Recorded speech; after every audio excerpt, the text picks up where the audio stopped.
Friends नमस्कार, सत श्री अकाल, आदाब। मैं सेल पंकज राठौड़। मैं आज आपको पढ़ाने जा रहा हूँ भारतीय अर्थव्यवस्था का महत्वपूर्ण टॉपिक राष्ट्रीय आय।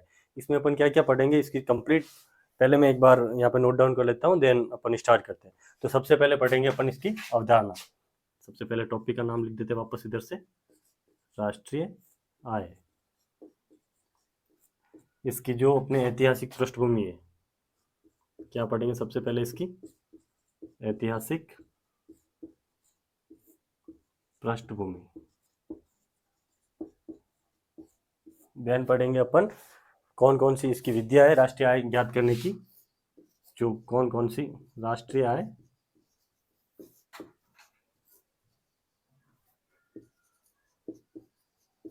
ज्ञात करने की विधियां।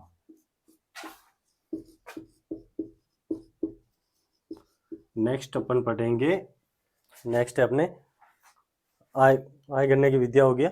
अच्छा, सबसे पहले अपन राष्ट्रीय आय की जो परिभाषा है वो नोट डाउन कर लेते हैं। किसी क्षेत्र विशेष में उसके नागरिकों द्वारा एक वित्त वर्ष में, ये वित्त वर्ष कौन सा होता है, 1 अप्रैल से 31 मार्च, एक वित्त वर्ष में उत्पादित समस्त अंतिम वस्तु एवं सेवाओं का मौद्रिक मूल्य के योग को राष्ट्रीय आय कहा जाता है। अच्छा, पहले वित्त वर्ष की क्या परिभाषा होती है। वित्त वर्ष होता है 1 अप्रैल से स्टार्ट होता है, 1 अप्रैल से 31 मार्च, ये क्या अपना वित्तीय वर्ष होता है।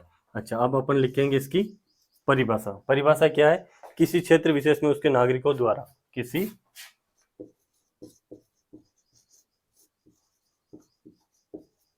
क्षेत्र विशेष में उसके नागरिकों द्वारा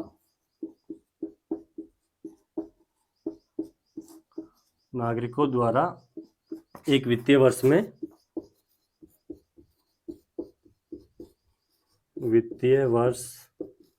में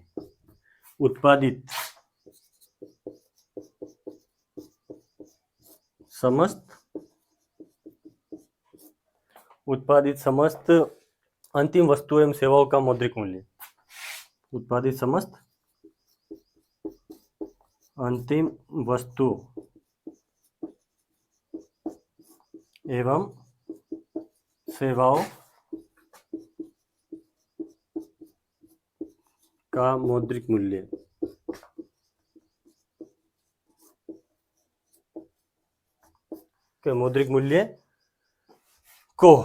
मौद्रिक मूल्य के योग को राष्ट्रीय आय कहा जाता है।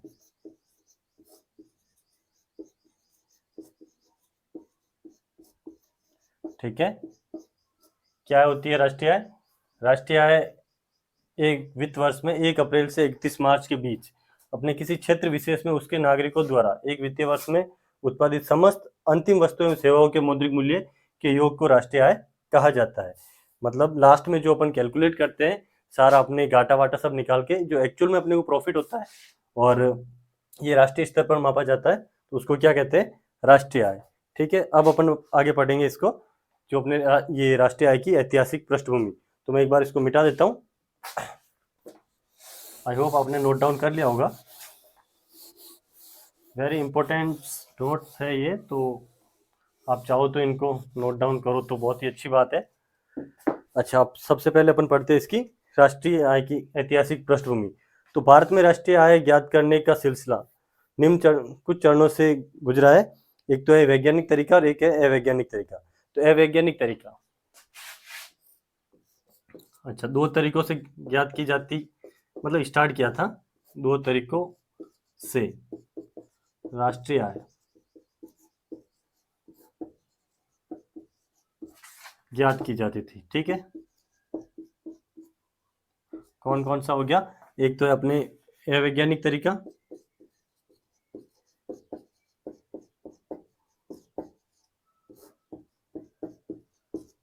दूसरा है वैज्ञानिक तरीका।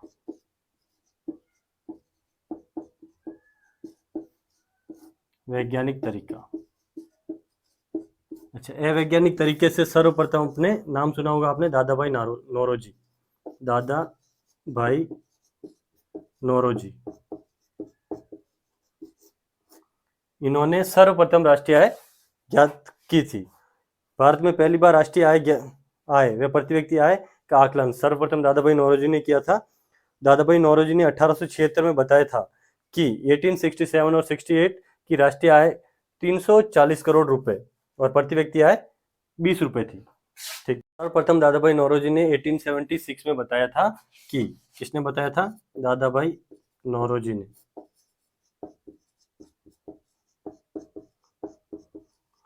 नौरोजी ने 1876 में वित्त वर्ष 1867 टू 68 की राष्ट्रीय आय 340 करोड़ रुपए बताई थी। ठीक है। और इन्होंने वापस प्रति व्यक्ति आय वो 20 रुपए प्रति व्यक्ति आय बताई थी, है ना। प्रति व्यक्ति आय कितनी बताई थी इन्होंने? व्यक्ति आय 20 रुपए प्रति व्यक्ति, ये दादा भाई नौरोजी ने आय बता थी। अच्छा, इसके अलावा दादा भाई नौरोजी ने अपनी पुस्तक, एक बार मैं इसको मिटा देता हूँ। दादा भाई नौरोजी ने 1876 में वित्त वर्ष 1867-68 में राष्ट्रीय आय 340 करोड़ रुपए बताई और प्रति व्यक्ति आय 20 रुपए प्रति व्यक्ति। अच्छा, इनकी एक बुक है दादा भाई नौरोजी की, एक बार मैं इसको मिटा देता हूँ पहले नीचे वाले को।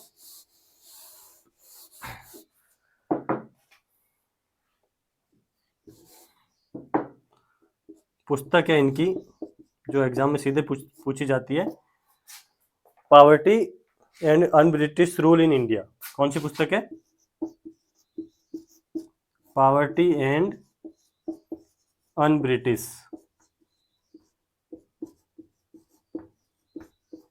Rule in India.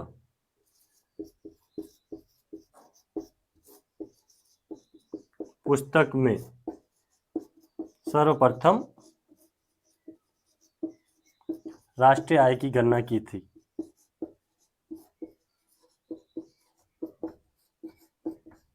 क्या की थी? गणना की थी। ठीक है। पुस्तक का क्या नाम है? Poverty and un British rule in India. अच्छा, इसके अलावा इन्होंने भारतीय अर्थव्यवस्था को दो भागों में बांटा था। जो भारतीय अर्थव्यवस्था है, अर्थव्यवस्था को दो भागों में बांटा था। कितने भागों में? दो भागों में। कौन कौन से भाग थे? एक तो कृषिगत और एक गैर कृषिगत। कौन कौन से दो पार्ट्स भाग बताए थे इन्होंने? एक तो कृषिगत, कौन से? कृषिगत, और दूसरा है गैर कृषिगत।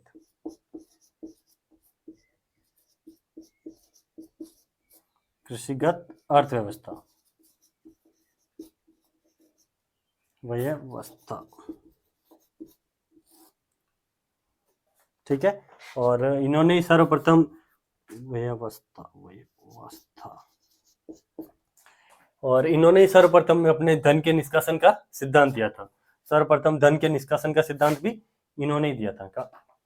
चलो एक बार मैं इसको मिटा देता हूँ, देन लिखता हूँ, है ना।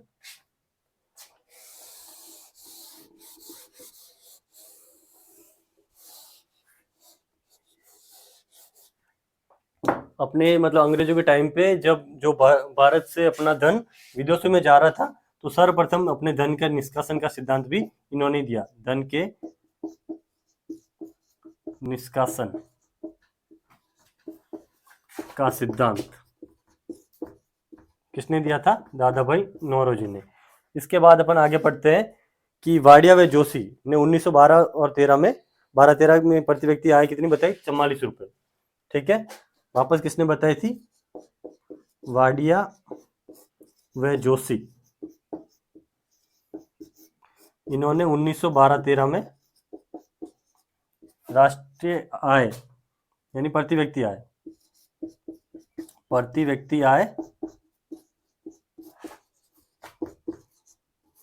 44 रुपए बताई थी।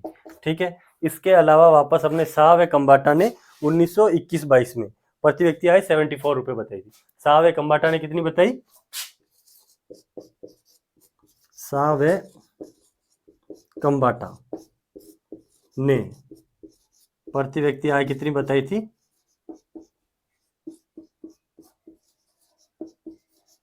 प्रति व्यक्ति आय बताई थी इन्होंने अपने 74 रुपए। कितनी बताई थी? 74 रुपए। उसके बाद अपन ये तो हो गया अपने अवैज्ञानिक तरीका। अवैज्ञानिक तरीके से किन किन ने मतलब राष्ट्रीय आय ज्ञात करने की कोशिश करी थी? तो एक तो अपने दादा भाई नौरोजी है, दूसरे वाडिया जोशी और तीसरे है सावे कंबाटा। अब अपन नेक्स्ट पढ़ेंगे ये राष्ट्रीय आय ज्ञात करने का वैज्ञानिक तरीका। ठीक है, तो एक बार इसको मैं मिटा देता हूं।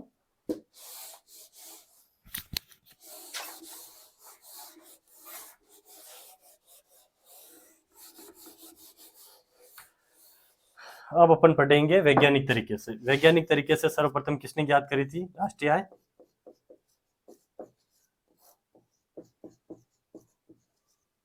वैज्ञानिक तरीका है ना। तो सर्वप्रथम वैज्ञानिक तरीके से ज्ञात करने वाले अपने VKRV राव 1931-32 में भारत में पहली बार वैज्ञानिक रूप से तथा विधिवत रूप से प्रति व्यक्ति आय 1931-32 में। अच्छा, किसने ज्ञात करी थी सर्वप्रथम? VKRV राव, ये इनका नाम है।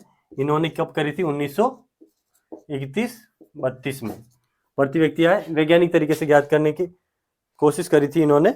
और इन्होंने राष्ट्रीय आय बताई थी 1931-32 में 1689 करोड़। कितने? 1689 करोड़ रुपए। ठीक है, इन्होंने मतलब वैज्ञानिक तरीके से ज्ञात करी। कौन से तरीके से? वैज्ञानिक तरीका। ठीक है, फिर इन्होंने बताया कि भारतीय अर्थव्यवस्था को दो क्षेत्रों में विभाजित किया गया है, कृषि क्षेत्र और निगम क्षेत्र। इन्होंने अर्थव्यवस्था को कितने भागों में बांटा था? अर्थव्यवस्था को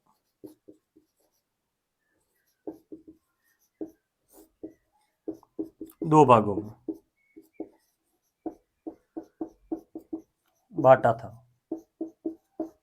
कौन कौन से हैं वो? एक तो अपने हो गया कृषि क्षेत्र,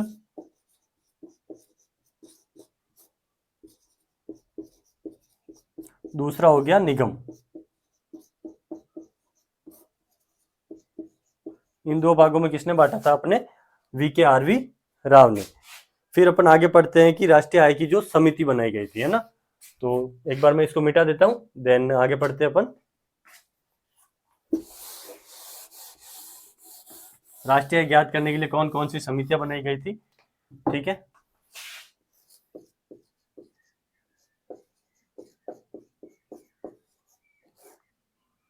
समितियां। ठीक है, कौन सी समितियां बनाई गई थी? तो राष्ट्रीय आय ज्ञात करने के लिए सबसे पहले PC महालनोबिस, PC महालनोबिस, है ना, प्रशांत चंद्र है इनका पूरा नाम। प्रशांत चंद्र महालनोबिस के अध्यक्षता में 1949 में, कब बनाई थी समिति? 1949 में। ठीक है, ये इनके अध्यक्षता में एक समिति बनाई गई थी। वर्ष 1949 में PC महालनोबिस की अध्यक्षता में NIC नेशनल इनकम कमेटी का गठन किया गया था। तो इनकी अध्यक्षता में किसका गठन किया गया था? NIC मतलब नेशनल इनकम कमेटी का गठन। ठीक है, ये क्या थे? अपने अध्यक्ष थे प्रथम समिति के। ठीक है, अच्छा, कब किया गया था इसका गठन? 1949 में। 1949 में इसका गठन किया गया था। इसमें M गॉडगिल तथा VKRV राव अच्छा, इस समिति में, ये जो समिति है ना, इसमें 3 लोग थे। कौन कौन से? एक तो VKRV राव, दूसरे अपने ये महालनोबिस ये हो गए, और तीसरे हो गए इसके अंदर अपने N गॉडगिल, है ना, M गॉडगिल। ये इस समिति के दोनों सदस्य थे और अध्यक्ष तो अपने ये हो ही गए। उसके बाद अपन आगे अच्छा, 1951 से 54 तक भारत की राष्ट्रीय आय के आंकड़े जारी किए थे। अच्छा, इन्होंने जो ये जो समिति बनी थी, इस समिति ने 1951 से लेके 1954 तक भारत के जो राष्ट्रीय आय है, भारत की राष्ट्रीय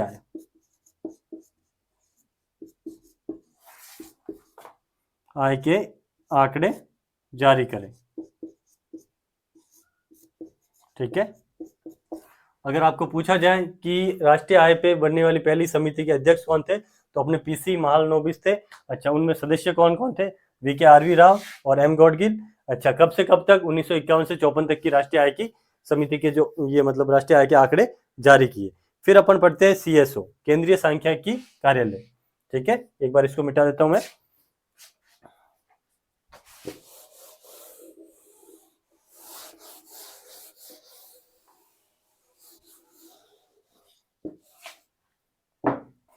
सीएसओ का गठन हुआ था, सीएसओ, इसका पूरा नाम क्या है? केंद्रीय सांख्यिकी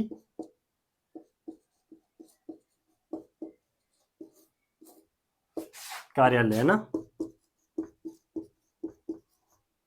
ठीक है, इसका गठन किया गया था। इसने भारतीय अर्थव्यवस्था को 3 भागों में विभाजित किया गया था, प्राथमिक, द्वितीयक और तृतीयक। अच्छा, अपन जो पढ़ते हैं ना 3 पार्ट कौन कौन से, प्राथमिक, द्वितीयक और तृतीयक क्षेत्र, तो उसमें किसने बांटा था? सीएसओ ने। इसने जो भारतीय अर्थव्यवस्था है,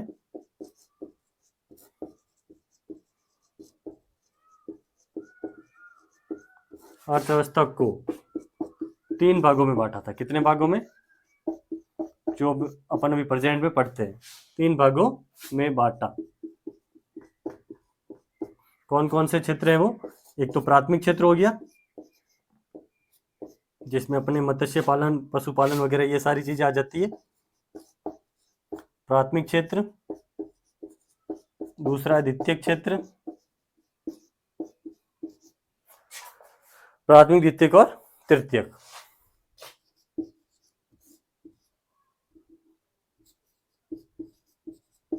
क्षेत्र। और तीसरा हो गया तृतीयक क्षेत्र, जिसे सेवा क्षेत्र आ जाता है ना।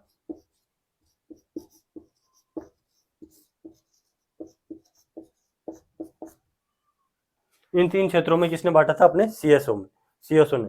अच्छा, वापस इसी आधार पर 1955 से 2019 तक राष्ट्रीय आय के आंकड़े जारी किए जाते हैं। अच्छा, इन्हीं के आधार पर अपने 1955 से लेके 1955 से 2019 तक के आंकड़े, के राष्ट्रीय आय के आंकड़े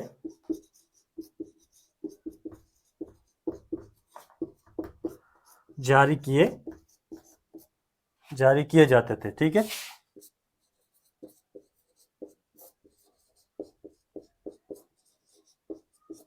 एक बार वापस से बता देता हूँ। सीएसओ, केंद्रीय सांख्यिकी कार्यालय, और भारतीय अर्थव्यवस्था को इसने 3 भागों में डिवाइड किया था, प्राथमिक, द्वितीयक और तृतीयक। फिर वापस इसने मतलब 1955 से लेकर 2019 तक के सारे आंकड़े राष्ट्रीय आय के इसी ने जारी किए थे। किसने? सीएसओ ने। हम पढ़ रहे थे आगे सीएसओ को वर्ष 1919 में। कब? 1919 में। अच्छा, इसी के अधीन, इसके सीएसओ के अधीन एक मंत्रालय का गठन किया गया था। मंत्रालय का गठन, कौन सा मंत्रालय था वो? ये मंत्रालय का नाम है अपने सांख्यिकी व परियोजना क्रियान्वयन मंत्रालय। कौन सा? सांख्यिकी व परियोजना क्रियान्वयन मंत्रालय का गठन किया गया था।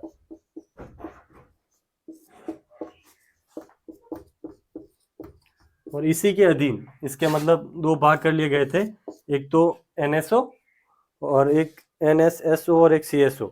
इसके अधीन इसके मतलब 2 भाग कर दिए, सीएसओ व एनएसएसओ।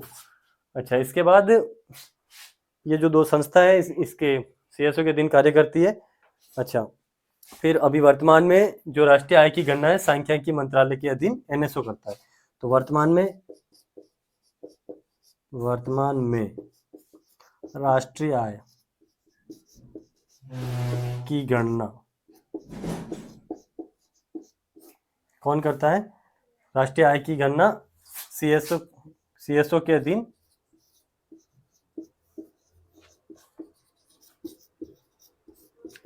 एनएसओ करता है। ठीक है, ये तो हो गया अपने राष्ट्रीय आय का नॉर्मल परिचय। ठीक है, नेक्स्ट अपन आगे पढ़ते हैं राष्ट्रीय आय। राष्ट्रीय आय की जो विभिन्न धाराएं है या धारणाएं है ना, जैसे जीडीपी हो गया, या कौन कौन से शब्द को कैसे एक्सप्लेन, तो वो सारा बताता हूँ मैं आपको। एक बार इसको मिटा देता हूँ।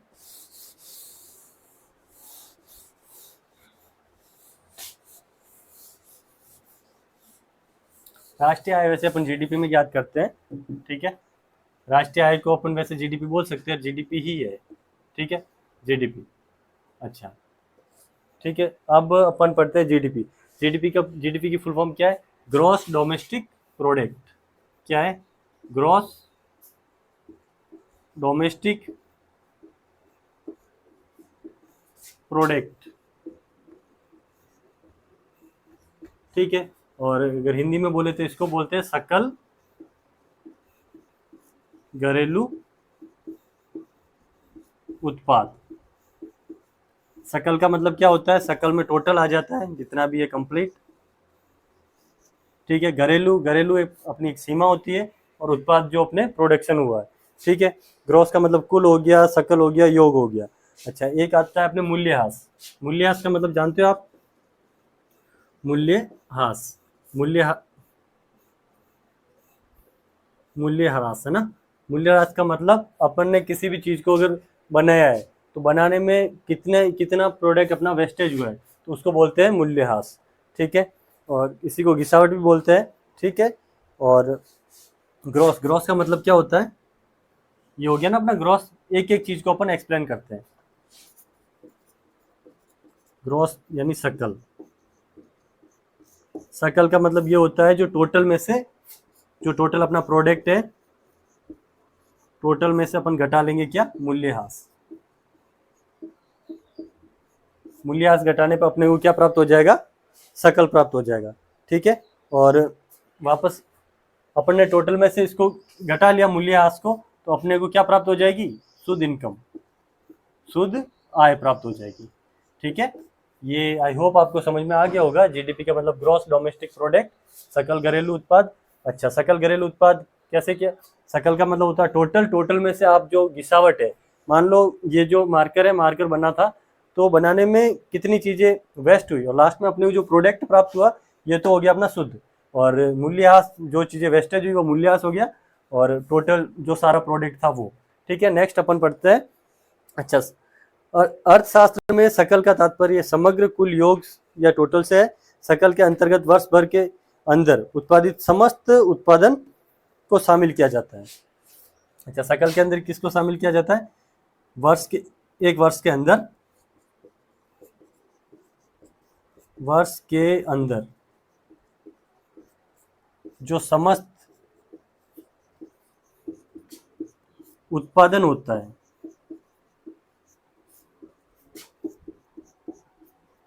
उसको क्या कहते हैं अपन? सकल कहते हैं। ठीक है, और इसमें शुद्ध उत्पादन तथा मूल्यह्रास भी शामिल होता है।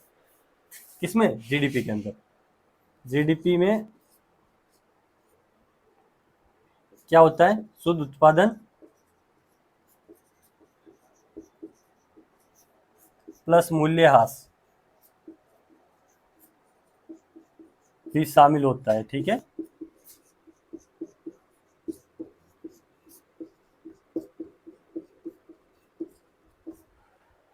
ये आपको आई होप समझ में आ गया होगा। अभी मैं वापस इसको मिटा देता हूं, फिर अपन आगे नेक्स्ट पढ़ते हैं ना। तो हम जीडीपी के बारे में पढ़ रहे थे। जीडीपी में क्या क्या शामिल होता है? एक तो मूल्यह्रास हो गया, एक नेट प्रोडक्ट हो गया, और एक मतलब सकल घरेलू उत्पाद। ठीक है, अच्छा, तो ग्रॉस में से अगर अपन, ग्रॉस में से अपन अगर नेट निकाल देंगे, नेट जो हमें वस्तु प्राप्त हुई है, तो हमें क्या प्राप्त हो जाएगा? मूल्यह्रास प्राप्त हो जाएगा। ठीक है, ग्रॉस का मतलब हो गया सकल। ठीक है, और नेट का मतलब हो गया शुद्ध। यानी कि एक मार्कर बनाने के लिए हमने जो प्रोडक्ट यूज में लिया था, ठीक है, तो वो टोटल प्रोडक्ट तो हो गया सकल, और उसमें से हमें जो नेट प्राप्त हुआ वो शुद्ध है, और जो मतलब कचरा इसमें से बनाने पे जो निकला था वो अपने हो गया मूल्यह्रास। अच्छा, मूल्यह्रास, एक बार मूल्यह्रास की परिभाषा लिख देते हैं अपन। मूल्यह्रास, मूल्यह्रास क्या होता है कि सामान्य शब्दों में गिसावट, इसे गिसावट कहते हैं, और इसे स्थायी पूंजी में क्षय कहते हैं। क्या कहते हैं? स्थायी पूंजी में क्षय। जो अपने पास शुद्ध पूंजी थी उसमें से अपन ने कुछ बनाने की कोशिश करी, तो जो क्षय हुआ था वो क्या बोलते हैं? उसको मूल्यह्रास कहते हैं। ठीक है, और भारत में इसकी गणना कौन करता है? मूल्यह्रास की गणना करता है उद्योग व वाणिज्य मंत्रालय। ठीक है, भारत में मूल्यह्रास की गणना कौन करता है? उद्योग व वाणिज्य मंत्रालय।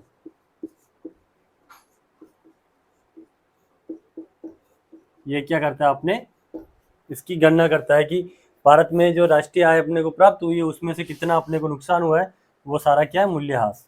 ठीक है, और ये जो विकसित देशों में जहाँ आधारभूत संरचना अच्छी है, जैसे रोड वगैरह सारी चीजें, सारी सुविधा अच्छी है, तो क्या अपने को कम खर्चा कम लगेगा। ठीक है, तो वहाँ अपने मूल्यह्रास कम होता है, और जहाँ विकासशील देश है, जहाँ मतलब विकास के पथ पर चल रहे हैं, तो आधारभूत संरचना अच्छी नहीं होगी, अच्छी नहीं होगी तो वहाँ पे मूल्यह्रास अधिक होगा। तो जहाँ विकसित देश है, कौन से? विकसित देश, विकसित देशों में मूल्यह्रास कम होगा, और जो विकासशील देश है,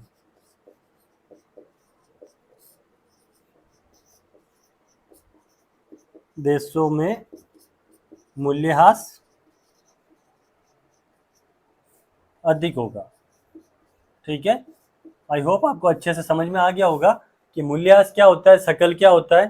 ठीक है, और जीडीपी की परिभाषा भी लगभग आपको समझ में आ ही गई होगी। जैसे अपन एग्जांपल दे सकते हैं कि अमेरिका और भारत है ना, अमेरिका, तो अमेरिका में क्या होगा? मूल्यह्रास कम होगा, इसमें क्या होगा? कम होगा, क्योंकि यार यहाँ पे जो सारी सुविधा है वो अपने भारत के मुकाबले काफ़ी अच्छी है, रोड से लेके टोटल ऑल, चाहे परिवहन ले लो चाहे कुछ भी ले लो, है ना, और भारत में अधिक होगा। और इसी को अगर अपन पाकिस्तान से कंपेयर करें, चलो पाकिस्तान का रहने देते हैं अपन किसी से, ठीक है, ये बेस्ट एग्जांपल है। अभी मैं एक बार इसको मिटा देता हूँ, देन अपन आगे पढ़ते हैं कि घरेलू, अपने ग्रॉस हो गया, सकल हो गया, और सकल हो गया, मूल्यह्रास हो गया। अब घरेलू का मतलब क्या होता है ना, वो पढ़ते हैं अपन। घरेलू सीमा कौन कौन से एरिया आता है उसमें? घरेलू का मतलब अपने घर वाला नहीं होता है, इसको मैं आपको अच्छे से क्लेरिफाई करूंगा। ठीक है, घरेलू मतलब डोमेस्टिक, है ना,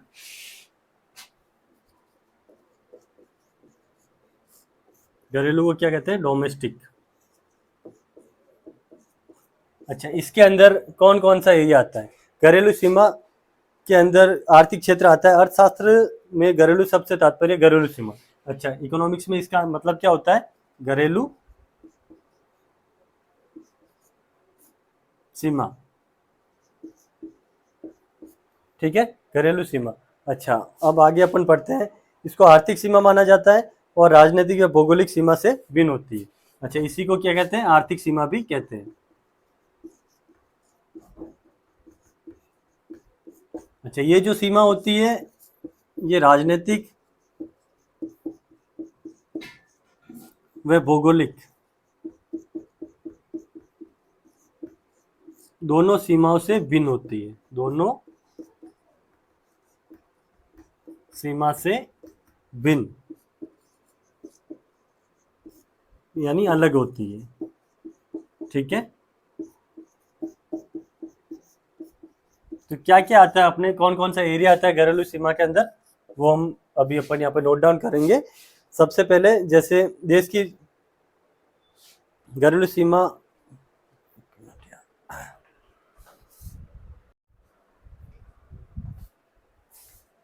हाँ, तो मैं ये बोल रहा था कि घरेलू सीमा जिसको आर्थिक सीमा कहते हैं, इसके अलावा ये राजनीतिक और भौगोलिक सीमा से भिन्न होती है। तो घरेलू सीमा के अंदर कौन कौन से क्षेत्र आते हैं? निम्न क्षेत्र आते हैं ना।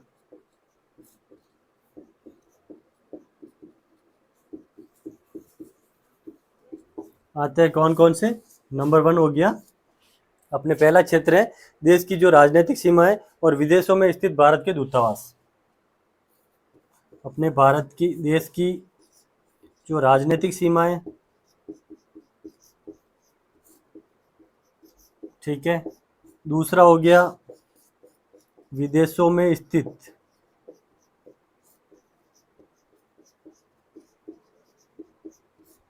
भारतीय दूतावास, यानी जिस देश के अपन राष्ट्रीय ज्ञात कर रहे हैं उसके दूतावास है ना, तो भारतीय दूतावास, एम्बेसी बोलते हैं जिसको अपन, ठीक है। फिर आता है अपने गहरे सागर में स्थित तेल के प्लेटफॉर्म,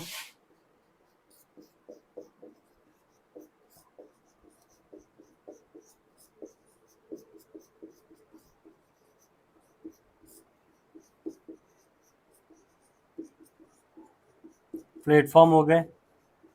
आप चाहो तो मेरे साथ नोट डाउन कर सकते हो।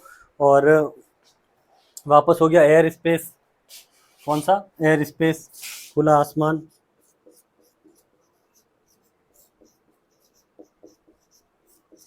जहाँ पे अपने एरोप्लेन वगैरह उड़ते हैं। और एरोप्लेन के अंदर जिस देश में अपना एरोप्लेन उड़ रहा है तो वो भी उस देश, जिस देश का एरोप्लेन है, तो वो जो एरिया चाहे अपने यूएसए में उड़ रहा है, पर उस एरोप्लेन के अंदर जो यात्री बैठे हैं वो भारतीय घरेलू सीमा के अंदर ही आएंगे, ठीक है। और भारत के दूसरे देशों में जो बंदरगाह है जो लीज पे लिए गए, दूसरे देशों में स्थित सैनिक छावनियां हैं। मैं एक बार इसको मिटा देता हूँ, देन आगे अपन नोट डाउन करते हैं ना।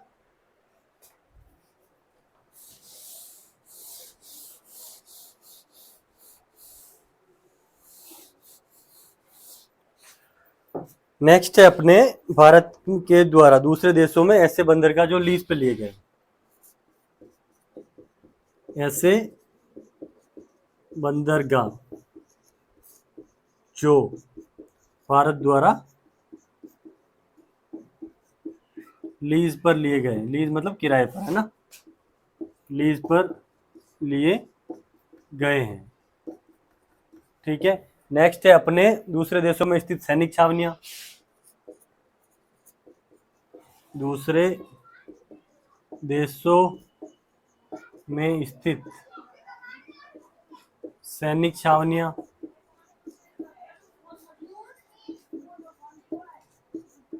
ठीक है। नेक्स्ट है किसी भी देश के एयर स्पेस, ठीक है। मतलब इसका मतलब ये होता है कि अपना जो एरोप्लेन है अगर किसी देश में उड़ रहा है, चाहे यूएसए में उड़ रहा है, तो वो जो एरोप्लेन है, एरोप्लेन के अंदर जो यात्री बैठे हैं और वो जो एरोप्लेन है वो भारत का है, तो वो जो एरिया है ना अंदर वाला, वो पूरा किसमें आएगा? भारतीय घरेलू सीमा में, ठीक है। तो ये हो गया अपने दूसरे देश में स्थित, अच्छा, किसी भी देश का एयर स्पेस।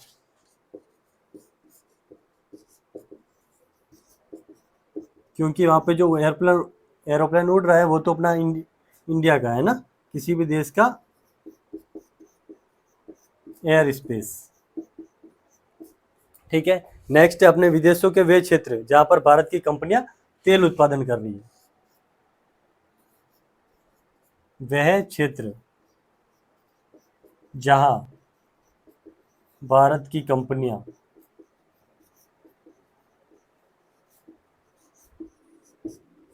तेल उत्पादन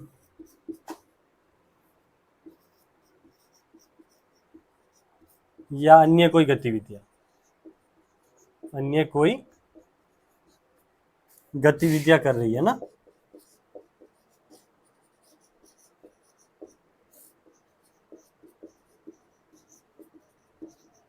वो एरिया भी किस में आता है? भारतीय घरेलू सीमा के अंदर ही आता है। तो ये भी किस में आता है? भारतीय घरेलू सीमा में आता है, ठीक है।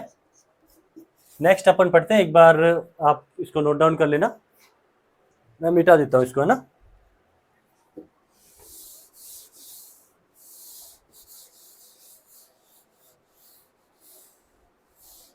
और भी काफी क्षेत्र आते हैं इसके अंदर। ये हो गया अपने, अच्छा, सागर का अनन्य क्षेत्र आर्थिक, जो अपने समुद्र होता है, समुद्र का समुद्र का अनन्य आर्थिक क्षेत्र,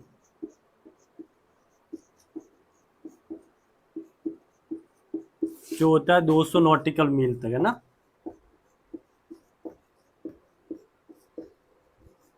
ये भी किसमें आता है, अपने भारतीय घरेलू सीमा के अंदर। अच्छा, और क्या है, दूसरे देशों में स्थित सैनिक छावनियां हो गई, गहरे सागरों में तेल प्लेटफॉर्म हो गए, भारत के जहाज, हवाई जहाज भी मैंने अभी बताया था आपको। वैसे जो भारत के जहाज हो या हवाई जहाज हो या अन्य कुछ भी जो क्या अदर कंट्री में चल रहे हैं, तो वो भी एरिया किसमें आता है, भारतीय घरेलू सीमा में। ठीक है, ये भी भारत की घरेलू सीमा के अंदर ही आता है। किसमें आता है, भारत, चलो पूरा लिख देता हूँ, भारत की घरेलू सीमा में। ठीक है, एक बार आप इसको नोट डाउन करो, तब तक मैं आपको आगे का और पढ़ाता हूँ। ठीक है, अच्छा, हो गया ये। नेक्स्ट लिखते हैं अपन, भारत सरकार के सभी प्रोजेक्ट जो देश विदेश में अंतरिक्ष में सभी जगह, भारत सरकार के जो भी प्रोजेक्ट है ना, भारत सरकार के सभी प्रोजेक्ट जो देश विदेश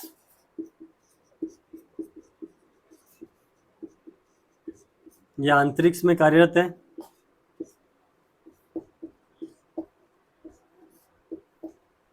ये भी किसमें आता है, भारतीय घरेलू सीमा के अंदर ही आता है। अच्छा, इसके अलावा घरेलू सीमा के भीतर उत्पादित समस्त उत्पादन, चाहे वे भारत के रेजिडेंट ने किया हो या अदर रेजिडेंट ने किया हो, भारत की घरेलू सीमा के अंदर किया गया उत्पादन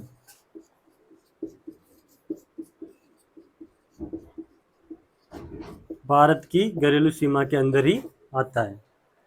ठीक है, घरेलू सीमा के अंदर आता है। ठीक है, चाहे वो अपना इंडिया वाला कर रहा है, चाहे विदेशी, चाहे भारतीय करे, भारतीय उत्पादन करें या विदेशी नागरिक या कोई कंपनी, ये जो भी उत्पादन करेंगे वो भारतीय घरेलू सीमा के अंदर ही आएगा। ठीक है, यानी अपनी राष्ट्रीय आय के अंदर ही इंक्लूड किया जाएगा। ठीक है, नेक्स्ट एक बार अपन, ये हो गया आपका घरेलू सीमा कंप्लीट हो गई होगी। ठीक है, अभी अपन आगे बढ़ते हैं। अच्छा, राजनीति शास्त्र में नागरिक, ये हो गया। चलो एक बार फिर आगे अपन पढ़ते हैं, ये नागरिक की परिभाषा है ना, नेक्स्ट पढ़ेंगे नागरिक की परिभाषा। जीडीपी के मैंने आपको कंप्लीट अर्थ बता दिया है।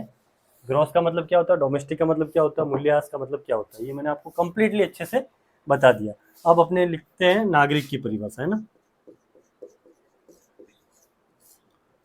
क्योंकि जो भी उत्पादन करता है वो एक नागरिक ही करता है। तो नागरिक, राजनीति शास्त्र में नागरिक की अवधारणा होती है जिसके पास सभी प्रकार के अधिकार होते हैं। वही अर्थशास्त्र में रेजिडेंट की अवधारणा होती है। अच्छा, नागरिक का मतलब क्या होता है, अपन पॉलिटिकल साइंस में लेवे, राजनीतिक शास्त्र, राजनीति है ना, राजनीतिक विज्ञान कह दो। इसमें जो नागरिक होता है वो अधिकारों की बात करता है। किसकी बात करता है, अधिकारों की। और वही अपन अर्थशास्त्र में नागरिक का अर्थ किससे लेते हैं, अर्थशास्त्र में नागरिक मीन्स होता है, नागरिक मतलब क्या होता है, रेजिडेंट, यानी निवासी। ठीक है, ये तो हो गया अपने इकोनॉमिक्स में। अब इसके आगे अपन पढ़ते हैं कि कोई भी व्यक्ति अथवा संस्था रेजिडेंट हो सकती है। अच्छा ना, इसमें इकोनॉमिक्स के अंदर व्यक्ति भी रेजिडेंट हो सकता है और संस्था भी, व्यक्ति व संस्था, संस्था भी रेजिडेंट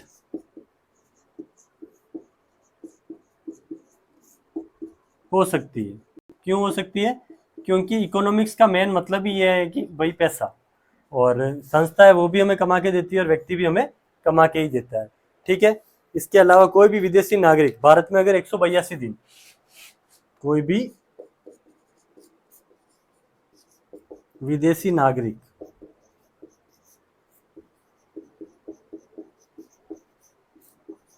भारत में 182 दिन निवास करता है, ठीक है, या उससे अधिक समय तक एक वर्ष में तथा साथ ही आर्थिक गतिविधियों में भी शामिल हो, तो वह क्या कहलाएगा? रेजिडेंट। अच्छा, पहली कंडीशन तो क्या है? 182 दिन रहे या इससे अधिक रहे,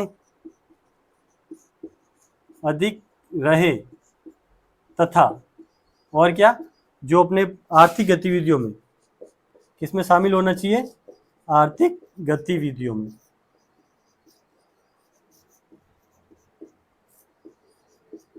शामिल होना चाहिए, तो वो क्या कहलाएगा? रेजिडेंट कहलाएगा। क्या कहलाएगा? रेजिडेंट। ठीक है। अच्छा, रेजिडेंट अलग होता है, नागरिक अलग होता है। नागरिकता का तो पूरा अलग ही है, उसमें तो अपन अगर पॉलिटिकल साइंस की बात करें तो 5 साल या ऐसा कुछ है जो टाइम उसके साथ नागरिकता मिलती है या जन्म से मिलती है। पर रेजिडेंट तो अगर 182 दिन भी अगर कोई रह रहा है प्लस आर्थिक गतिविधियों में शामिल है तो वो क्या कहलाएगा? रेजिडेंट कहलाएगा। नेक्स्ट अपन पढ़ते हैं कि कोई भी विदेशी नागरिक 60 दिन भारत में रहता है तो वे रेजिडेंट नहीं है, परंतु 4 वर्षों में 365 दिन भारत में रहा है और आर्थिक गतिविधियों में शामिल है तो भारत का रेजिडेंट कहलाएगा। ठीक है। और उसके साथ एक नागरिक के जैसा व्यवहार किया जाएगा। एक बार मैं इसको मिटा देता हूं, देन नोट डाउन करते हैं अपन।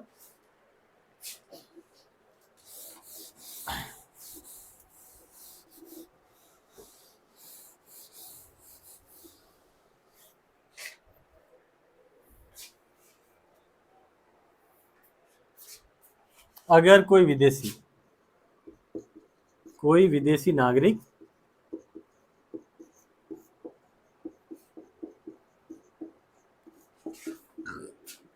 एक वर्ष में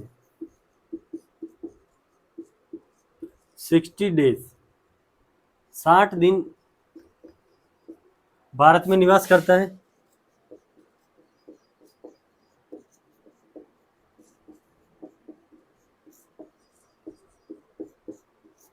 तो वह अपने रेजिडेंट नहीं कहलाएगा। ठीक है, रेजिडेंट नहीं कहलाएगा। लेकिन अगर वो 4 वर्षों में, यही नागरिक है जो विदेशी नागरिक 4 वर्षों में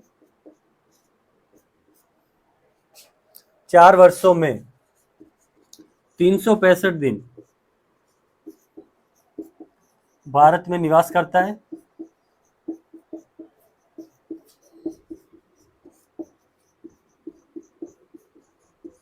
वह भारत में आर्थिक गतिविधियों में शामिल होता है। किसमें? आर्थिक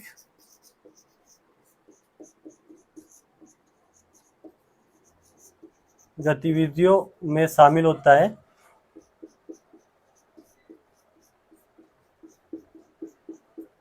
तो वह क्या है? रेजिडेंट कहलाएगा। पहली बात तो ये क्या कहलाएगा? रेजिडेंट, है ना। प्लस और क्या, उसके साथ नागरिक के जैसा, एक नागरिक के जैसा व्यवहार किया जाएगा। ठीक है। आई होप आपको अच्छे से समझ में आ गया होगा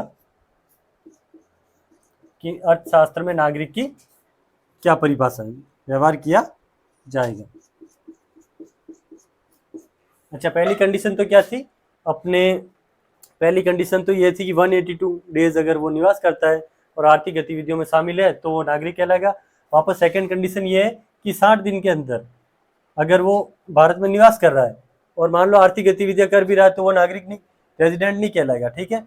अगर लेकिन वो 4 वर्षों में 365 दिन भारत में निवास कर रहा है और आर्थिक गतिविधियों में शामिल भी है तो वो एक रेजिडेंट भी कहलाएगा और नागरिक के जैसा उसके साथ व्यवहार भी किया जाएगा। उपरोक्त दायरे से बाहर के व्यक्ति को गैर नागरिक कहते हैं। अच्छा, ये जो कंडीशन बताई मैंने, इसके अंदर जो आने वाला व्यक्ति है वो तो नागरिक कहलाएगा और इस दायरे से जो बाहर है वो गैर नागरिक कहलाएगा। इस प्रकार जीडीपी में रेजिडेंट व नॉन रेजिडेंट दोनों को काउंट किया जाता है, ठीक है। एक बार मैं मिटा देता हूँ इसको। मतलब जीडीपी में ये चीज मैटर नहीं करती कि जो हमें कमा के देने वाला है, जो आर्थिक गतिविधियां कर रहा है, वो भारत का है या विदेश का है, उससे कोई मतलब नहीं है। अगर वो बाहर का भी है और इन कंडीशन को फॉलो कर रहा है तो वो चलो रेजिडेंट तो कहलाएगा। पर मेन चीज क्या है कि अपनी घरेलू सीमा के अंदर वो प्रोडक्ट उत्पादित कर रहा है तो वो किसमें, जीडीपी में काउंट होगा, ठीक है। तो जीडीपी के अंदर, ठीक है, जीडीपी के अंदर क्या ज्यादा मैटर करती है, एक तो घरेलू सीमा, ठीक है, और वापस क्या है, जीडीपी में रेजिडेंट और नॉन रेजिडेंट दोनों का उत्पादन शामिल होता है जीडीपी के अंदर। एक तो भारत का जो निवासी है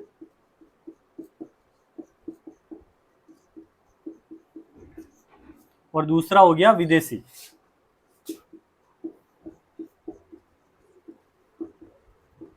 मतलब नॉन रेजिडेंट।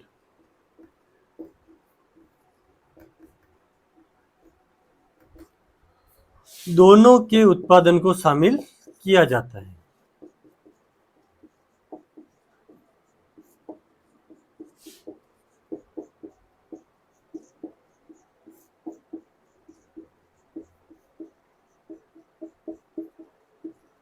ठीक है, आई होप मैंने अपना बेस्ट दिया है आप, और वापस आपको जीडीपी की परिभाषा वगैरह कंप्लीटली समझ में आ गई होगी। ग्रॉस का मतलब क्या होता है, सकल होता है, मतलब टोटल या कुल।